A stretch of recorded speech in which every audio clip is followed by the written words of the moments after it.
Hello বন্ধুরা, নমস্কার। আজকে তো শনিবার, আর আমাদের পাড়ার ওই পূজা, বাড়ির পূজা, আমিও উপাস আছি, পূজা করব। তাই এই জন্য একটু নিরামিষ এই যে তরকারি করতেছি, মানে লাবড়া তরকারি। এটা একটা বেশ এক বাড়ির, মানে এটা ট্রেডিশনাল এই তরকারিটা বানাচ্ছি। লাবড়া তরকারি হবে, কিন্তু এটা একটু অন্যরকম।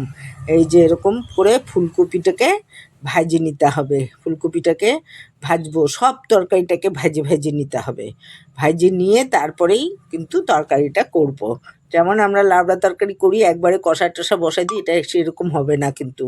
এই যে ফুলকপিটা কিন্তু এখন ভাজা হয়ে আসছে, এখন এই যে ফুলকপিটাকে উঠাই নেবো। এইভাবে যত তরকারি, মিষ্টি কুমড়া টুমড়া, তারপরে আর এই তরকারিটার মধ্যে কিন্তু এইরকমই সব তরকারি লাগবে, মানে রাঙা আলু, তারপরে বেগুন, তা ফুলকপি বা আপনি গাজর দাও, যা দাও, আর কাঁচা কলা, তা লাগবে ভাড়ালি, মূলা, তা এগুলা সমস্ত কিছু তরকারিটার মধ্যে লাগবে। আর বটবডি, তা এগুলা কাইটে নিছি। আর এই যে বেগুনটাকেও এখন ভাইজে নিচ্ছি, বেগুনটাকেও ভাজবো, লাল করে ভাইজে উঠায় নিব।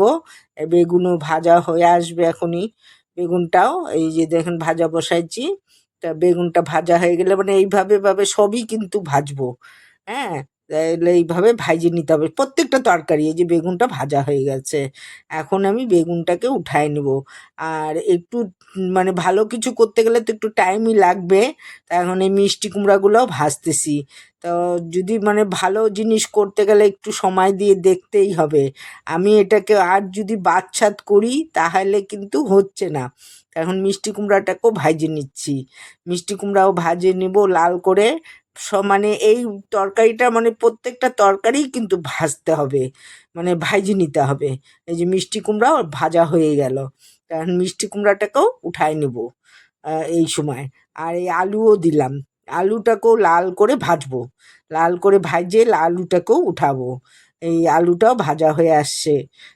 মানে যে শক্ত শক্ত জিনিসগুলো আর নরম জিনিসগুলো আলাদা রাখছি, এই আলুটাও ভাজা হয়ে গেল। এখন আলুটাকেও উঠায় নিতে হবে, এই আলুটাকেও এখন উঠায় নিব। আর এর মধ্যে সব আছে, কোয়াশ আছে, মূলা আছে, রাঙা আলু আছে, ভাড়ালি আছে, তারপরে বটবডি আছে। এগুলাকে আমি আলাদা করতে পারিনি, ভুলে যাই, একবারে কাইটে ফেলছি। তো এটাকে ভাবছি একসাথেই সব, মানে ছোট ছোট কাটা আছে তো এটা, তো কাঁচা কলাও আছে। তো এগুলাকে আমি করে নিব, এক মানে আলাদা একসাথে ভাজতেছি। এটাকেও ভাজে নিতে হবে। এর মধ্যে আপনি কচুও দিতে পারেন, শূলা কচু বা গাঁঠি কচু যা হয় দেওয়া যায়। তো এইভাবে এইটা এই সব কিন্তু ভাইজে নিতে হবে তরকারিগুলা। নিয়ে ভাইজে নিলাম, নিয়ে এর মধ্যে আপনি গাজরও দিতে পারেন, মটরশুঁটিও দেওয়া যায়, বা বাদাম, আমি একটু নারকলই দিব, নারকল দিব। বাদামটা ভিজায় রাখতে ভুলে গেছি, ছিল, তো দিলাম না আমি। আর আজ আমার বাদামটা তো পছন্দ না জন্য, তো আপনারা দিতে পারেন কিন্তু। এর মধ্যে বাদামটা তো দিতে দেখি নাই। তা এখন এই যে তেল, এটাও ভাজা হয়ে গেছে, সবটা তরকারি কিন্তু ভাজে নিছি। এই শুকনা লঙ্কা ফোড়ন দিয়ে দিলাম, আর তেজপাতা দিয়ে দিলাম, আর এখন পাঁচফোড়ন দিব। আর এর মধ্যে কিন্তু আমি কোনো গুঁড়া মশলা ব্যবহার করব না, যেহেতু এটা একটা মানে ঘরানার রান্না, আমি নামটা বলবো না। এই যে পাঁচফোড়নও দিলাম, এটা বেশ নামি দামি একটা ঘরানার রান্না কিন্তু। তা এই পাঁচফোড়নও দিয়ে দিলাম, আর এই যে আদা বাটাটা দিচ্ছি, আর একটু কাঁচা লঙ্কা বাটা দিব। এখন আদা বাটাটাও ভাজা হবে, কাঁচা লঙ্কা বাটাও দিব একটু, আর হলো জিরা বাটা দিব। এই যে কাঁচা লঙ্কা বাটাটা দিয়ে দিলাম, আর জিরা বাটা। এখানে আমি কোনো গুঁড়া মশলা ব্যবহার, এক গুঁড়ার মধ্যে আমি হলুদটাই ব্যবহার করব। হ্যাঁ, আর এই যে জিরা বাটা সব বাইটে নিছি, যেহেতু এটা পুরানা রান্না, সেই জন্য আমি কিন্তু সব বাটা মশলাই ব্যবহার করলাম এখানটাতে, এই তরকারিটাতে। আর এই এর মধ্যে এখন নারকোলটাও দিয়ে দিব, একবারে কষেও যাবে, ভাজাও হয়ে যাবে নারকোলটাও। তা এটার মধ্যেই নারকোলও দিয়ে দিলাম। এখন এটাকে একটু ভাজা ভাজা করবো, এর মধ্যে হলুদও দিয়ে দিব, দিয়ে ভাজা ভাজা করব এখন আমি এটাকে। আর আমার হলুদটা খুব ভালো, হলুদ নিয়ে আসি, তো হলুদটা দিলে এত সুন্দর কালার হয়ে যায়। তো এই জন্য এই যে হলুদটাও এখন দিয়ে দিব, একটু এটা নাড়াচাড়া করে ভাজা, এই যে হলুদটা দিয়ে দিছি। তাহলে হলুদ দেওয়ার পরে এটা কালারটা এসে যায়, এই যে হলুদটা দিয়ে দিলাম, হলুদও আর একটু কম হয়েছিল, তা আর একটু দিয়ে দিলাম। দিয়ে এখন এই মশলাটাকে ভাজাভাজি করতেছি। করার পরে আর ওই যত মানে শক্ত জিনিসগুলো আলু তারপরে ওই যে বাকি যে শক্ত কোয়াশ টোয়াশগুলো কাটছিলাম সেই সবজিগুলো আমি এর মধ্যে এখন দিয়ে দেবো। আগে আলু দিয়ে দিব, এই যে আলুটাকে দিয়ে দিচ্ছি।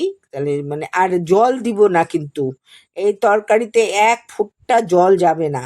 যা তরকারিরই জলেই সিদ্ধ হবে। আর যার জন্য মানে জলটা যেন নাই হয় জন্যই কিন্তু সব তরকারিটা ভেজে মানে ভেজে ভেজে নেওয়া।